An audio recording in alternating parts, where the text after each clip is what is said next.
This is the Yanks Go Yard podcast with Adam Weinrib and Thomas Carannante.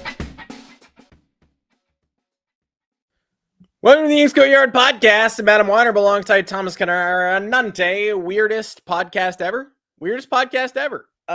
Prepared a whole podcast about how the Yankees were embarrassed in Boston, how the team needs to figure out how to play up to their competition and make rivalry series matter, and people, going after Red Sox fans for disparaging this team, even though they're basically in a playoff spot right now, and all it took was a hot week, but they were acting like the season and their lives were over, and we had a whole bunch of monologues. I was going to yell about Carlos Narvaez, and I don't want to do any of that. I don't think any of that happened. I don't think any of that is important, made a ripple in Major League Baseball, and maybe the Red Sox are in contention at the end of the year, and they obviously have a strong roster, and that's fantastic. But right after inching over 500 and being a thorn in the Yankees' sides and moving to 5-1 against the Yankees, they effing traded Rafael Devers on a Sunday night to what team? The Thomas Carannante hat team, the San Francisco Giants. The NL West just got another Red Sox superstar.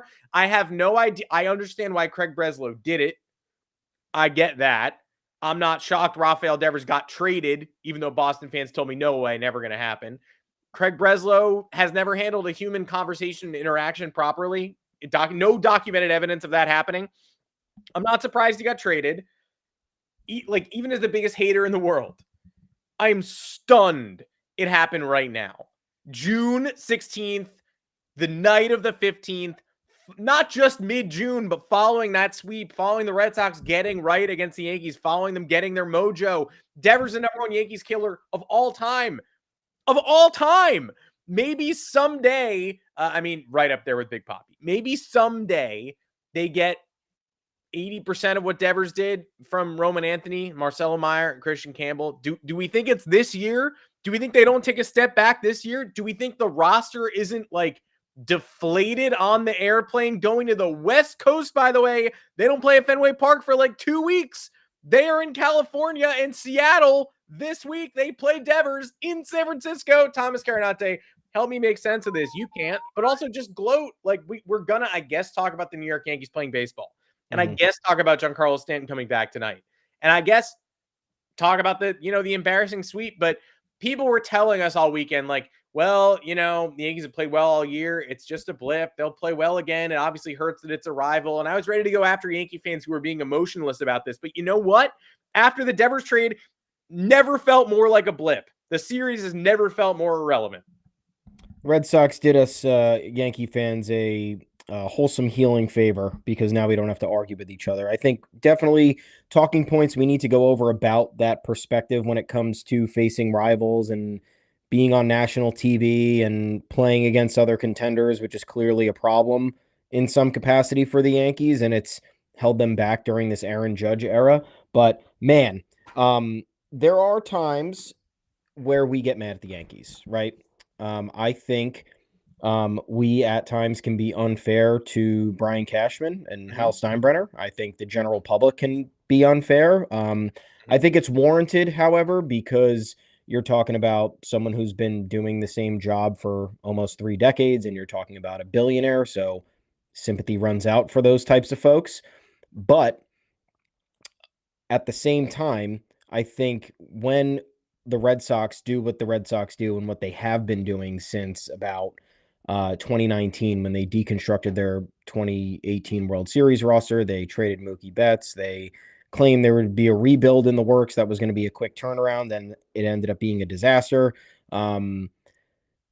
You can at least at the end of every day hang your hat on the Yankees never, ever, ever doing something like this. And we sat here during the Mookie Betts trade and the Red Sox taking down that entire roster. And we said, even for as cheap as the Yankees can be sometimes in their own right, and for as cute as they try to get with some moves, they would never do anything like this. I'm pretty confident of what's the most momentous thing that they've done? Let Robinson Cano walk when it was clear that the money wasn't going to work. Let Aaron Judge take a meeting in San Francisco with the Padres. That's it. So, and again, I'm not praising the Yankees for I'm not, kowtowing to them, but they do have standards and they do have a limit with which they operate, and the Red Sox do not. The Red Sox are a version of the Wild West, and like it's disrespectful to a fan base like that. I think for as much as we talk shit on Red Sox fans, which is one of my favorite things to do, they are a loyal fan base. They are a smart fan base for the most part. I think they know what's going on with their team. I think they have a good feel for the game, and the disregard that the Red Sox have for their fans is unbelievable, because you look at how they traded Devers, right? Or how this all came to be in the first place. They apparently don't communicate with Devers. They bring in Alex Bregman. Then they kick him off third base. Then they ask him to play first base. Then they get mad at him for saying he doesn't want to play first base. Then they claim it's all water under the bridge and everything's fine. And then they trade him after a momentum shifting. Forget about just this series.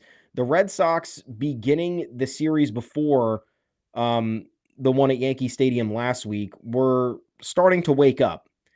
They did not look great, but they are now 5-1 against the Yankees this year. They took 2 out of 3 from the Rays. All these players are waking up that have been dead. Trevor Story's now an all-star. Marcelo Myers, a Gold Glove third baseman. Christian Campbell, all he does is get on base against the Yankees. And they had real momentum.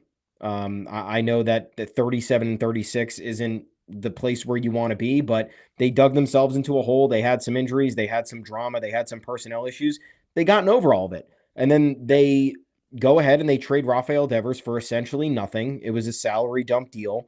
And the organization comes out and they're leaking that this was an unsalvageable situation and that Devers' ego had taken over, and they reached a point of no return, which could have fooled me, man. Guy's still one of the best hitters in the league. Guy's still kicking our ass. It looked like we reached a point of return, actually. He looked fully back and the team looked great. So yeah, the point of return. So, I mean, it's just, and then the way to cowardly do it is they're not going to be at Fenway for 2 weeks. They took Devers off the plane. They brought him back to Fenway. They shipped him out of town. They got, again, nothing in return. And like one of the bigger pieces in Kyle Harrison, who was once upon a time a top prospect for the Giants. Is he still prospect eligible, rookie eligible or something? Yeah, I think so. Immediately gets optioned to AAA. Yeah. Just bizarre. So, and again, like, what's this team's plan? They're going with all these homegrown players who have yet to like, none of them have proved themselves yet. They haven't had enough time to. In fact, Christian Campbell's looked bad. Roman Anthony's batting 62. He's one hit. Yeah, he has one hit. Myers looked pretty damn good. But again, like, this all takes time, and they're prioritizing Alex Cora, who's a dishonest snake, and they're prioritizing Alex Bregman, who's been here for 4 months, over Rafael Devers, and look, I get Rafael Devers is not a leader. I think that's been made clear throughout his tenure with the Red Sox. Like, he's not a guy that's influencing the locker room, but like, you paid him, and you paid him because you fucked up 3 times before. So like, you put yourself in this situation again. And even if you paid him this much money and didn't get the leadership qualities out of him that you wanted, you're the Boston Red Sox, dude.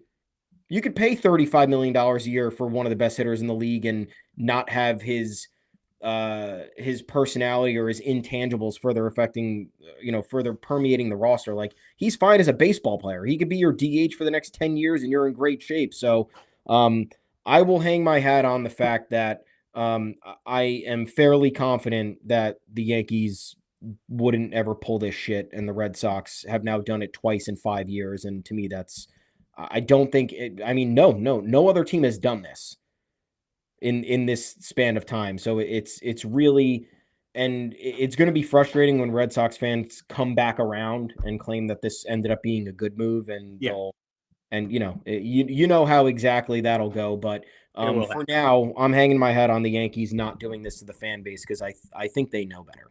Yeah, it will happen. Red Sox fans will tell you. You're already seeing some who turned on Devers when he wouldn't be a team player and changed positions to a position he's never played before. You already saw some fans being like, good riddance, this DH. That's how fickle Boston fans are. It's not like Yankee fans don't have a problem with that too. That's another commonality we share. One of the things I hate most about Red Sox fans is how they're Yankee fans and they won't acknowledge it. Like they keep saying that Yankee fans, this boogeyman, Yankee fans do this. They do the same things and they're doing it now. Some of them are saying good riddance to the most elite hitter we've had in 5 years, the guy who carried us past the Yankees time and again, the guy whose final home run at Fenway as a Red Sox was, of course, with the Yankees and was, of course, something that only would have gotten out of 2 ballparks of 30, naturally. But the Yankee killer, a guy you've put your pride behind so many times, some Red Sox fans are already quick to dismiss him, but most, vast majority are not. And they are, I haven't sympathized with Red Sox fans in years. I didn't really sympathize with them during the Mookie Betts trade. I mean, I found that very funny, but they were coming out. They were a year and a half removed from a World Series. Then they hired cheating Alex Cora to run the ship. And then they eventually fired him and rehired him. So at that point, you're like a year removed from a World Series. It's a generationally painful trade, but I was like, all right, get over it, and that was rude, but fine. No. This trade, these Red Sox fans who I hate them all, but they're relentlessly passionate and they want to care about this team that has given them so much and has not operated like the same team that has given them so much since that Betts trade. They bought in, and again, they spin zoned on Verdugo, and they told you the Betts trade was good, and they told you they won it when Connor Wong was good last year because they wanted desperately to care again. And here comes Anthony and Meyer and Christian Campbell and the kids, and you can count Casas in there, and they have a core of children, and they have superstars in their prime leading the way, Garrett Crochet and Rafael Devers. You know what the best way for that talent to develop is, those prospects? Is removing any stars in their prime whatsoever. That's great. Just a complete void.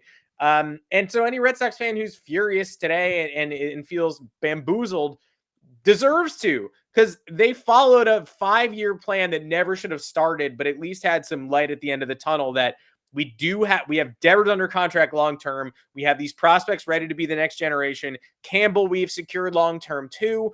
We get out of the Story contract. We can play Meyer at his natural position. We have Rafael, Duran, pretty relentless. And the logjam was, okay, which outfielder do we trade? Do we sell high on Duran, who maybe isn't quite this all-star MVP bat? He's below 100 WRC plus since last summer. Or maybe it's Wilyer Abreu we sell high on. There's no great choice there, but there's also no bad one because you're keeping a good player. You're getting rid of a good player with value no matter what you do. And no matter what they did, the wrong answer was trade the lineup's bedrock, the absolute foundation, the one player who can make a difference on that side of the ball with beyond a shadow of a doubt in a playoff series.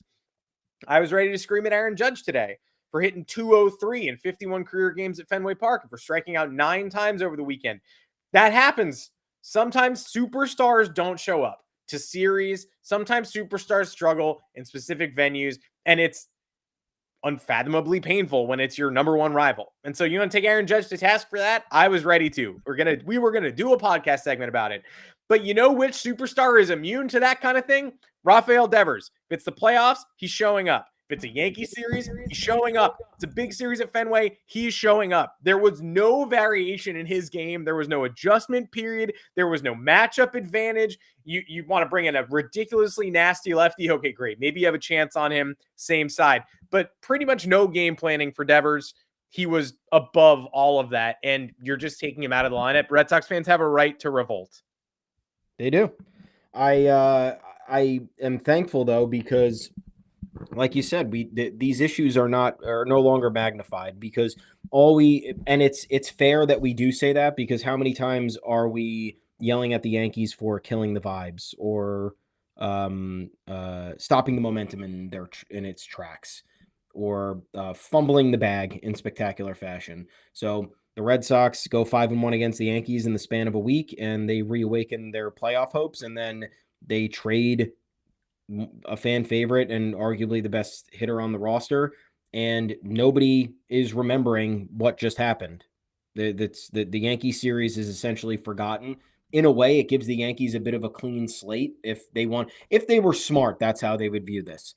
They would say, wow, we just got bailed out pretty significantly by our chief rival, who could have waited. Like, that was the other thing. They took Devers off the plane and they brought him back to Fenway Park. Why in the world did they not just fly to Seattle and then announce the trade when they got there and then just sent Devers to San Francisco where the Guardians are playing. I don't know how all of this works, because there's obviously it's more so for me the timing of this deal. Like all these reports are coming out. The Red Sox weren't shopping him around, but the Giants were interested. And Buster Posey and Craig Breslow were talking for 3 weeks about this deal. And it materializes the moment after you sweep the Yankees and and like 10 minutes before the team is getting on a plane to go across the country for a 2-week road trip. Like, got that right. Something's just not right there. And I don't know. And again, I don't know the inner workings of all of this, but it's hard for me to believe that they couldn't have waited 16 hours to announce this deal after they got to Seattle. Devers goes to San Francisco from there. I guess maybe he had stuff to gather in his Red Sox locker room. Again, I don't know. Like, plenty of people have been traded while the team's on the road, so I don't see that being a major issue.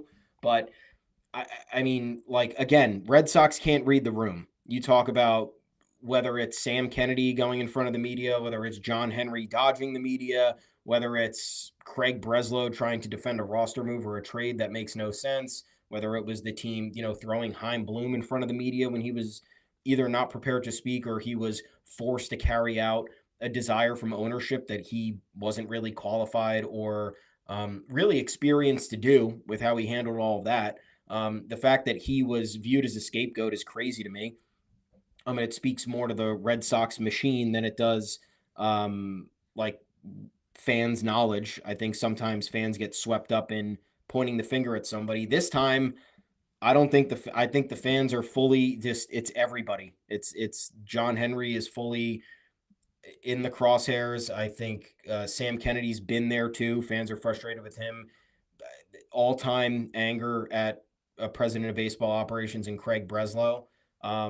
You go back and you read all these reports and these rumors about how Breslow apparently didn't communicate all this stuff to Devers when the Bregman signing was going down. A lot of conflicting stuff in general, though.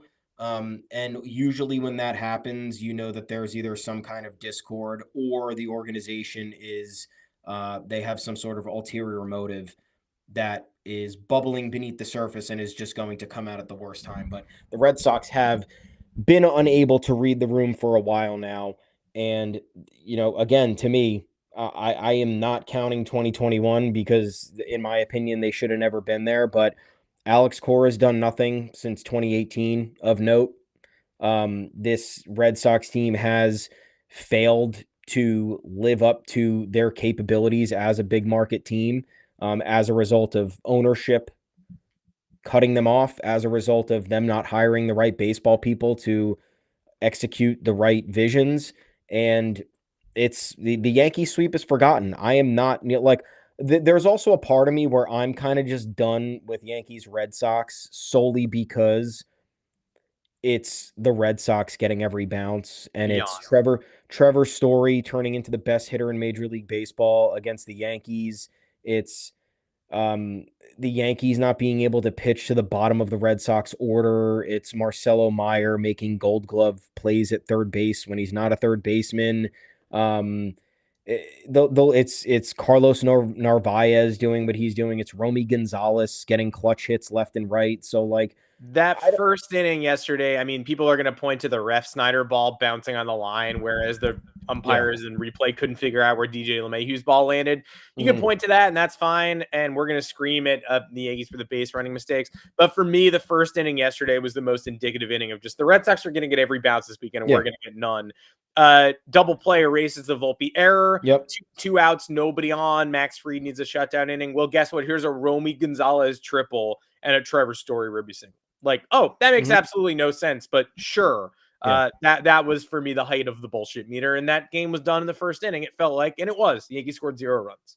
Yeah, none of these games were close. If you watch them, the scores suggest they weren't. You knew again because when the Yankees have to dig themselves out of a hole against the Red Sox, it's usually just not something that works out. But Again, could be me coping. I don't know. I feel like I'm being honest. Like, I am beaten down with this rivalry because, again, it's an inconsequential match. It's a meaningless matchup because the Red Sox have, again, not been good since 2018. And if their version of the Super Bowl is beating down the Yankees and the Yankees unraveling at the seams against them, then, like, whatever. I guess, like, that's it's going to have to be. Like, Aaron Judge, best hitter in the league by far, and then can't swing a bat in Fenway Park. Aaron Boone doesn't have this team prepared for Fenway Park. Like, again, I don't know what it is. I would love to, we could talk about it for weeks on end, and we will never know. Like, this team is, there is something cosmic going on. Their head's not in the game. They don't read the strike zone. They forget how to play defense. They still not hitting the right cutoff man. They're stealing bases when they shouldn't. Again, it's inexplicable. You watch these games and you cannot comprehend what's going on. So that's why I'm just like, if the Red Sox's like identity from this point forward is just figuring out a way to embarrass us or knock us down a peg during the regular season, then guess what? Great. Enjoy. I mean, it does speak to a larger Yankees problem, which we will get into, but like, if this is all the Red Sox have for themselves, then let them have it. It's fine. I don't care. They just traded away their best player. They really have no roadmap unless they're, I guess, willing to start spending money that John Henry just wanted to get rid of. So I don't know how they've held themselves back financially for a very long time now, and it's hard to believe they'll start opening the checkbook right now, especially with these next couple free agency classes. Like, they're not as, for like, if the Red Sox were to have struck in free agency, they should have done so in this last 6-year span. Now it gets a little bit bleak. You're either going to be overpaying for someone you don't want, or you're going to be signing a bunch of mid-tier free agents. So again, it is what it is. Like, I would love for the fortunes to be not even reverse, just like somewhat make it even. Although it is funny, I looked at all the numbers because I was like, is Aaron Judge really as bad against the Red Sox? He's only just that bad at Fenway Park. Yeah. So that's one. And then two is, since I think 2018, the Yankees actually are 66-51 against the Red Sox, but that's a little bit inflated because they went 9-1 in 2020 when the Red Sox essentially had a AAA team, and who was it? Ron Renicky was the manager that year. So it's a little bit inflated, but at the same time, it is largely like, it is a healthy back and forth, but for how much better on paper and just like proof is in the pudding the Yankees have been over that span, it's upsetting to see that it not being a little bit more in the Yankees' favor. The Yankees are now officially under 500. I think it's 34-36 against them since 2021. And so that's going to get me, right? Because 2021, both teams made the playoffs. Red Sox were really good. 2022, Yankees had an incredible year, and I think went 13-5 against the Red Sox. Either way, they had a good year against the Sox that year and had a couple of bad losses to them in the middle of the summer, but by and large took care of business. 2023, both teams awful. Red Sox finished in last. But the Sox went 9-4 against the Yankees that year. Last year, it took a big rally, or the Yankees had to take 3 out of 4 at the end of the year, and the final 2 at Fenway midsummer, they started 2-5, and they ended up 7-6. But the Red Sox were all, pretty bad last year. The Red Sox finished last in 2022 as well, and the Red Sox this year are what they are, and the Red Sox are 5-1 against the Yankees. So on paper, there's a big disparity, and the Red Sox treat this like a rivalry, and the Yankees don't necessarily. I will always be afraid of the Red Sox, but the least afraid of the Red Sox I've ever been is last night and this morning, because this is the first time I can genuinely say Red Sox fans always complain about, well, they'll find a way to screw it up. And it's like, you're just living through your grandparents' trauma. They have 4 World Series in the last 20 years. I have 1. Like, they're not always going to find a way to screw it up. This ownership group too has given you everything you could ever want. What are you talking about? And now, finally, screwing up that sweep with a Rafael Devers trade, I'm like, wow, maybe this generation and Craig Breslau's leadership and whatever this late-stage capitalism version of the Red Sox ownership is, where John Henry won't even speak, and Sam Kennedy and Breslow are doing a Zoom, and meanwhile they authorized a 150 million pound transfer of a Liverpool guy from a German team this week and get rid of Devers, and you have to stroke your chin at that. Maybe today, for the first time, maybe ever, I'm seeing Red Sox fans' perspective, and I'm like, man, maybe this current iteration of the same ownership group really is different. And they've always lived to troll. The Red Sox are first and foremost a troll operation. And occasionally they win the World Series every 6 years as a side quest. But now they might just be trolls. They might be done with the championship part of stuff because Carlos Narvaez walks us off and catches Volpe trying to steal an extra innings and catches Dominguez sleeping in game 2. And Greg Weissert closes that out on a ball from Austin Wells that should have gone out for a 5-4 lead. And for whatever reason, got caught at the track, didn't even get caught at the wall. And then Garrett Whitlock with the save on, Sunday, and Aroldis Chapman with 2 saves last week. That's troll, right? But then the Red Sox go and shoot themselves in their exposed foot after this. They take their shoe off. They pull their gun out. Yeah. And they pull it. They just completely reverse the narrative. And now for the first time in a long time, I'm like, okay, so you got your trolling in. And then instead of empowering your fans and your roster and saying, now we're going for it, now you're finally getting the Red Sox team that you thought you were getting, they just said, we're going to take care of this thing that we perceive as a problem that nobody else does. Like the last thing Devers said as a member of the Red Sox, they asked him if he was over the drama yet. And he was like, yes, I am. We're over it. I think he overreacted a little bit, but I think the Red Sox overreacted a lot harder. And here we are. I'm never going to just say you can discount the Red Sox. They are firmly in my list of teams you can't count out. The Red Sox, the Celtics, the Tampa Bay Lightning, like the Florida Panthers. Florida Panthers, like these are the teams, like they're down 2-0 in a playoff series. I'm like, it's not over. They're down 3-1. I've seen it before, right? The Dodgers, obviously, they're going to be in that pantheon forever because of what they've done to us, what they've done to me personally, and what they did to us personally this weekend. Yeah. Snuck by us 3 times, but it felt like an ass kicking. They're never leaving that pantheon. But for the first time, I'm finally looking at them like, I actually think you bozos are going to trip over your own feet before the finish line. And I don't see, like, I don't yet see the vision. Someday I will. And I'll always be a little bit nervous, but I don't see it, guys. I don't get it. You had the young core of your dreams. You had the ability to get anybody you wanted at the trade deadline, and you still do. But now you won't have Rafael Devers. You have Kyle Harrison, who's lost some of that prospect shine. And you have James Tibbs, an outfielder you could have picked last year, but you didn't. And by the way, an outfielder that you could have picked last year, but you didn't. When you drafted Braden Montgomery, it was like, interesting, an outfielder. Don't they have too many of those? And then they traded him and Kyle Teal for Garrett Crochet. You got to trade James Tibbs now. You got to extract value out of James Tibbs. What is he? What does he do for you? You got to clear that outfield, not add to it. Masataka Yoshida could have come up today. Nate Eaton came up today instead. What's the plan? What are you doing? Good luck on the West Coast. The crazy, you look at the Devers trade and then you look at the rest of the roster, and it was like Trevor Story's trade value was going up. And if you wanted to clear money, am I saying that would have been the easiest thing to do, or even if it was possible? No, but it could have been explored before you did something like this, especially if the Devers I listened to Red Sox podcasts that were talking about trading Bregman today as like a what's next, or like, why didn't we do that if we don't think we're going to re-sign him or whatever? And kind of insane, but another angle that could have been taken that wasn't taken. I mean, does this indicate that they're just ready to give Bregman the money he wants? To me, it does. Figure out what to do with Story. And then you get Meyer at shortstop, Campbell at second.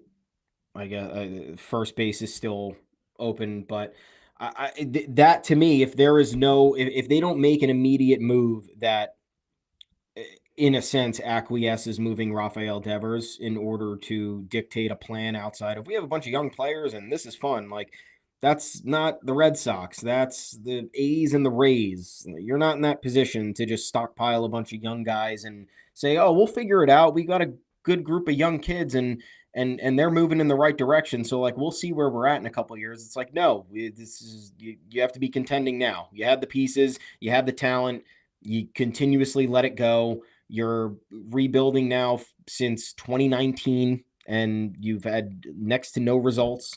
So yeah, I mean, I look at that and I'm just like, why didn't they at least see what the next few weeks held for Trevor Story or even Yoshida, who's coming back?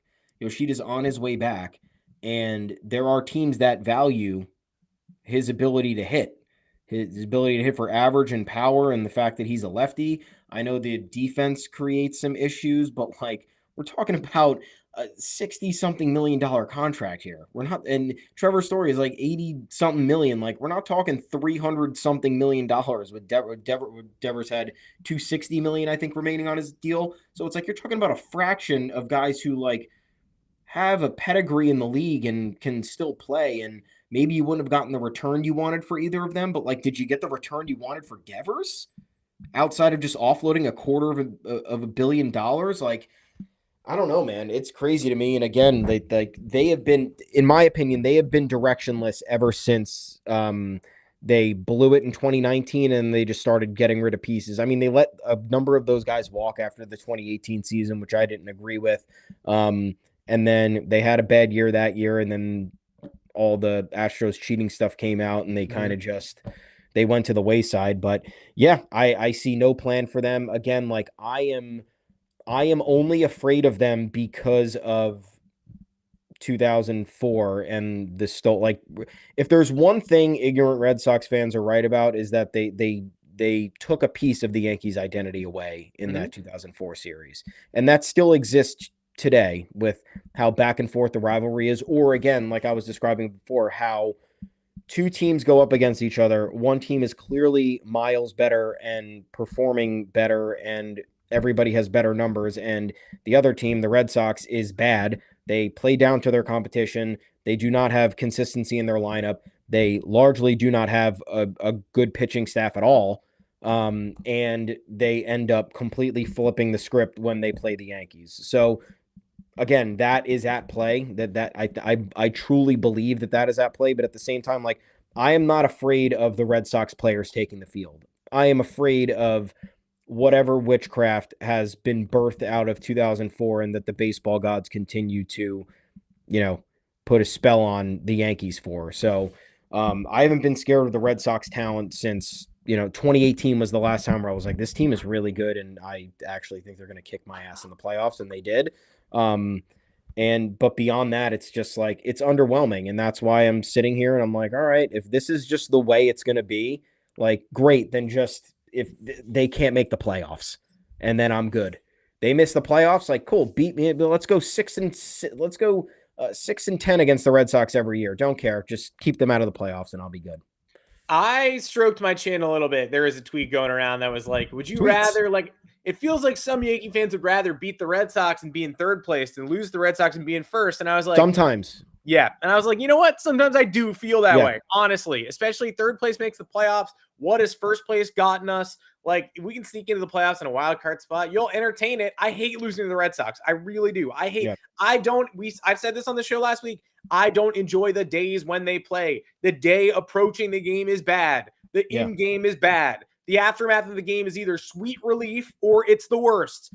And I left this, how broken my brain is. I left this series being like, thank God the Yankees didn't blow any saves. Like, thank God they never held a late lead. The Judge Homer tied game one.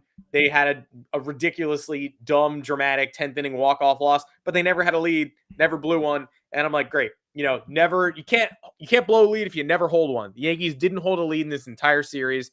The Yankees opened every game tied. Yeah. Obviously, they allowed a run in the bottom of the second in game one, the bottom of the first in game 2 and 3, I believe, or the second in one of those, and the first yesterday, because obviously Max Fried gave the 2-out run.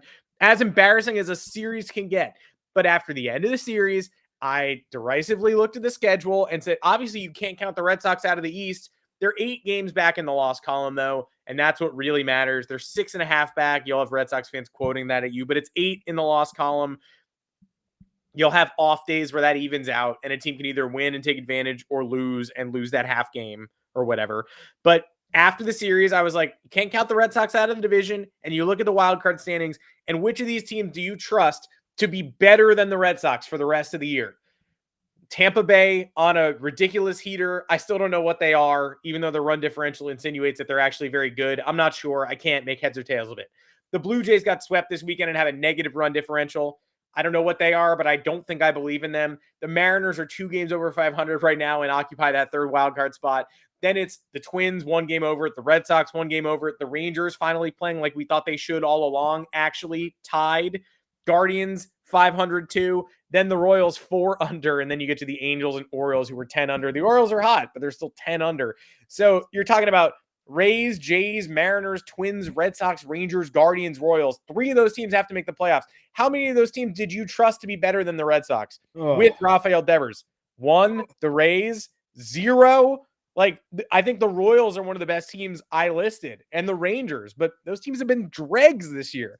The Red Sox easily could have been 5 up on a playoff spot at the end of this week.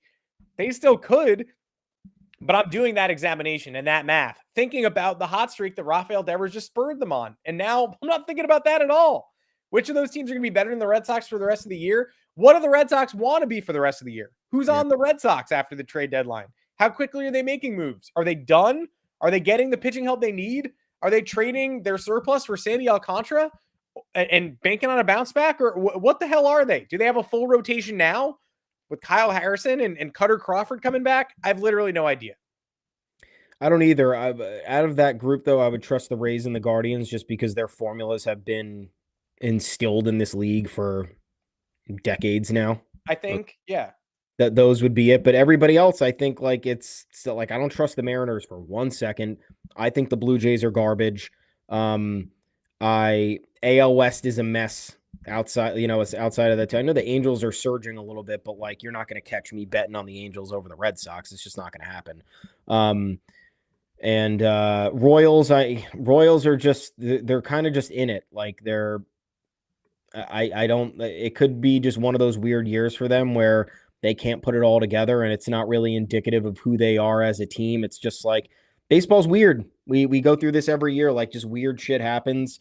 Like Bobby Witt Jr. has no power this year. Mm-hmm. Why? He didn't lose his power.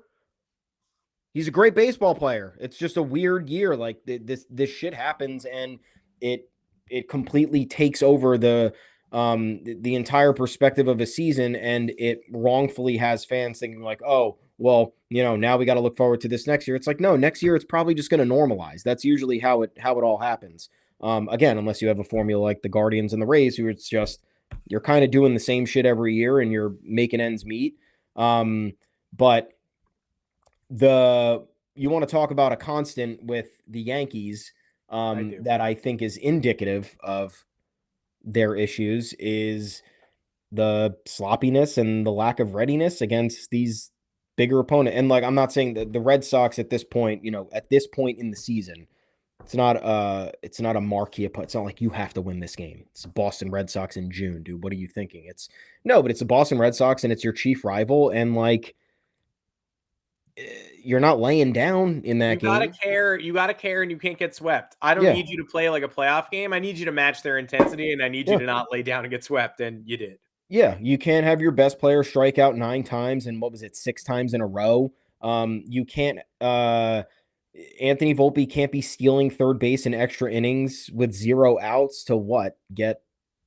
I still don't understand the logic. Aaron Boone can't be telling me that's good too. Aaron Boone getting asked about, what about Volpe third? Did you not like that? Did you not like that? Was that bad for you? Yeah, that was terrible, man. He got thrown out. They didn't score. His excuse was like, he just didn't extend his arm far enough. It's like, he was out. Yeah, bad slide. He didn't extend his arm long enough. He wasn't safe. Yeah, no, he was out. It was but like that's the other thing too. Like Carlos Narvaez making that throw. Like, just give me a break. Will always give me a break. Still, either way, like Boone's response. He's never gonna call out somebody. Like he didn't even Dominguez. He was just like, we talked about it. It's done. He said Ben Rice was trying to steal yesterday when he got caught off the bag with 2 outs, first and second. Ben Rice trying to steal third. I don't think so. Never.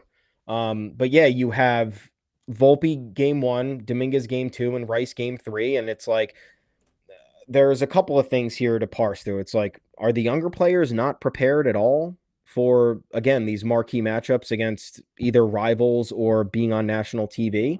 You have terrible at bats. If I see another Aaron Judge check swing strikeout at Fenway, I'm gonna jump off a cliff.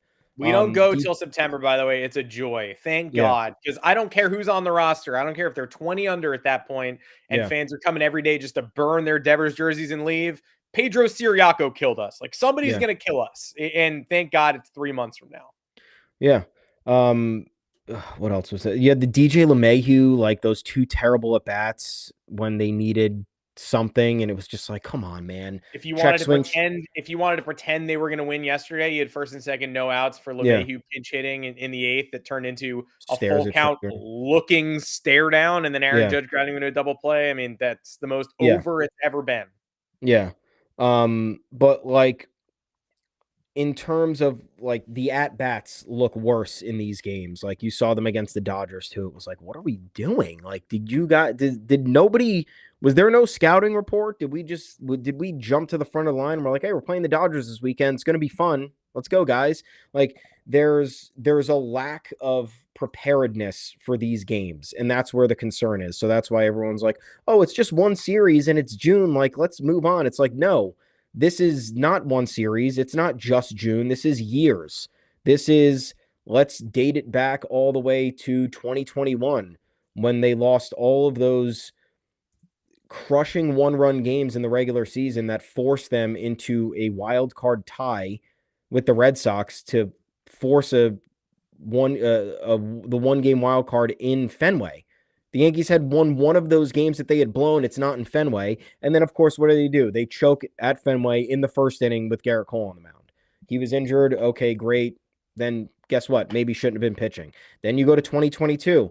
Astros are back. What are you going to do? You're going to get swept in the ALCS in the most ridiculous fashion any contender has ever. Like, I don't know what sweep was more ridiculous in the last 10 years than that one.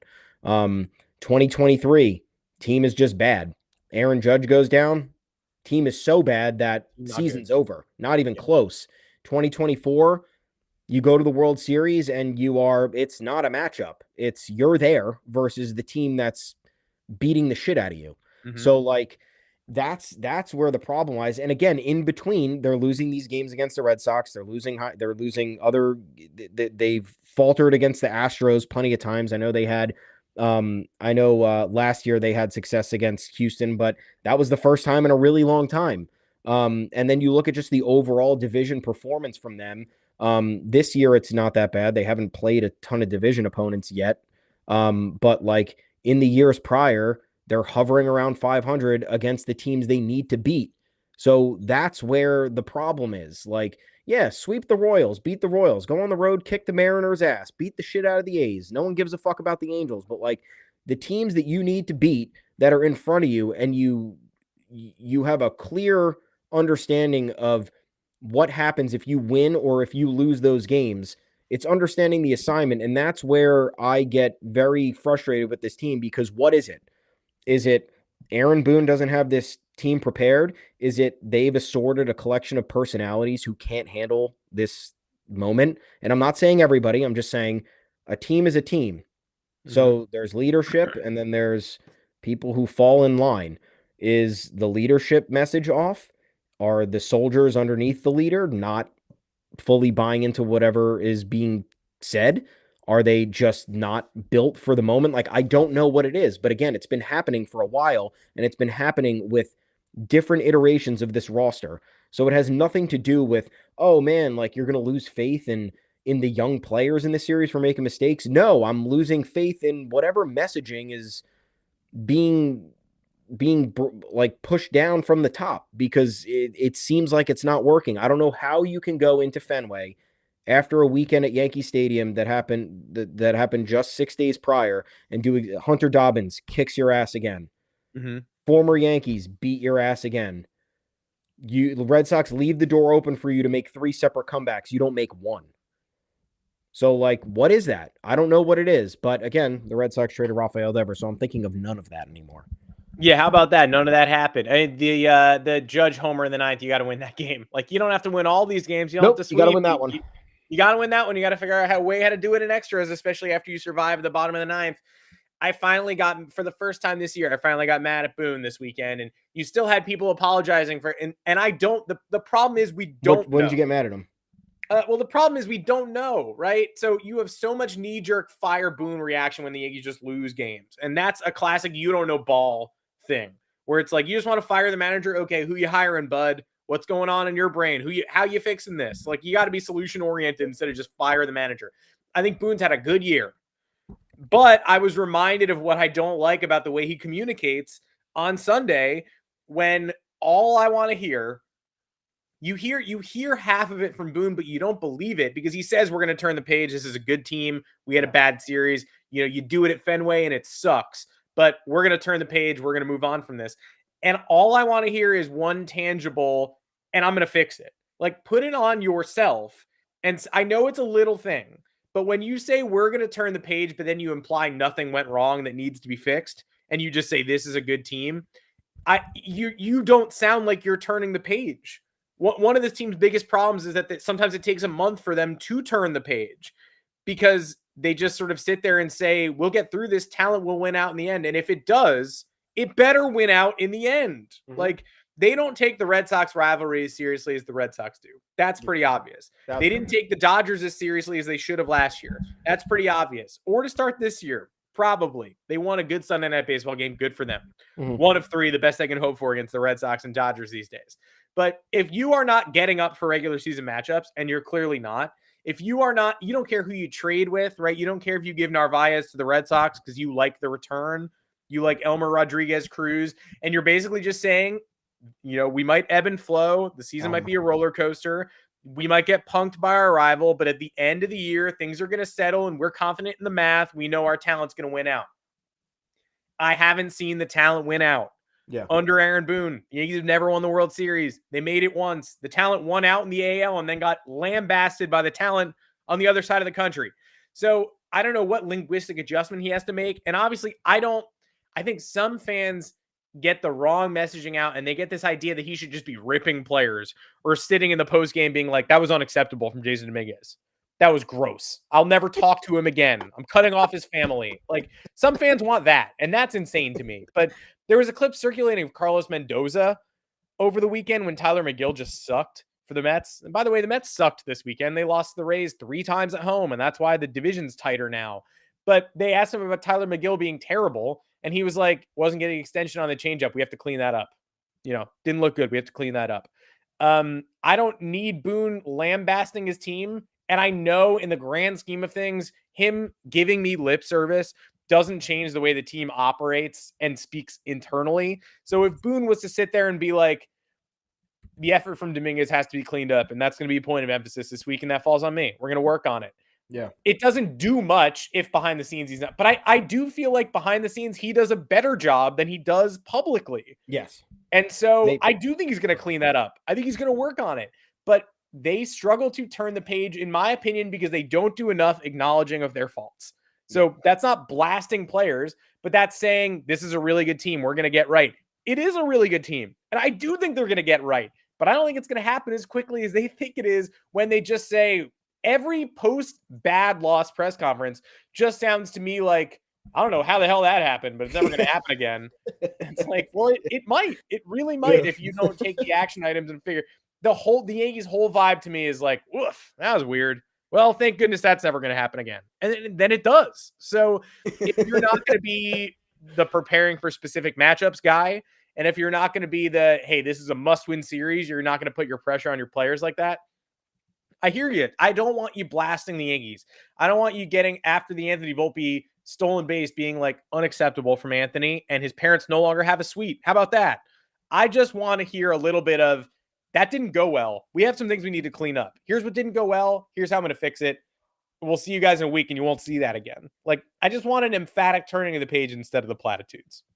Yeah, it's, you know what it's like that I kind of thought of the other day, because I noticed that this year, in the finale of the Royal Series, right? That was the first punt lineup we've seen all year. Yeah. We haven't seen a punt lineup this year until then, and it was the most justified punt lineup in the Aaron Boone era. I sat there because they gave the Red Sox an off day, and they didn't give us one. They scheduled us for 8:00 in Kansas City with a rain delay the night before. So I loved it. Yeah. And I was like, you know what? DJ's been actually playing well, and he's been playing a lot. Give him a breather. Aaron Judge has seen the field every single day this season. Give him a breather. Jazz Chisholm is coming back from injury. Needs a break. Give him, or I'm sorry, it was Austin Wells who got the rest. Was it Austin Wells or was it Jazz? Yeah, Escara played. Well, because Escara has caught every 1-0 game this year. The Yankees have 4 of them. Yeah, and he's been catching for Will Warren, and he's been doing an excellent job. So look, guys, there's good things happening. We're acknowledging it. But either way, I looked at that and I said, wow, this is the first punt lineup of the year. Like, amazing that it's coming in the middle of June, and amazing that, like, I don't care and I don't have to talk about this. Like, every year prior from 2019 until last year, we're like, what is going on? Why are we resting Giancarlo Stanton again? Why are we doing this lefty bullshit? Like, just put the best players in and play them. And that's what this team has been doing for the most part. But now I feel like we've taken a baby step and it's not getting to where it needs to be. So, like, in my mind, the punt lineup should have been banned 2-3 years ago. And the accountability should have been, like, on point in 2023 when that season went completely off the rails and players were not pulling their weight, especially after Aaron Judge went down, and it was like, all right, time to reimagine this whole thing. We have a lot of talent. We're good. But guess what? Something's missing. So, like, they improved one little part of the process, which was getting us to stop revolting against playing lineups with so much less talent than the opposition and for no good reason. And now that's gone, but we're still wondering again, when's the page when are you going to prove to us the page is going to turn? When are you going to prove to us that regular season matchups against the Red Sox? Because look, these losses, whether you think so or not, they have a psychological effect. It's a scar in some way.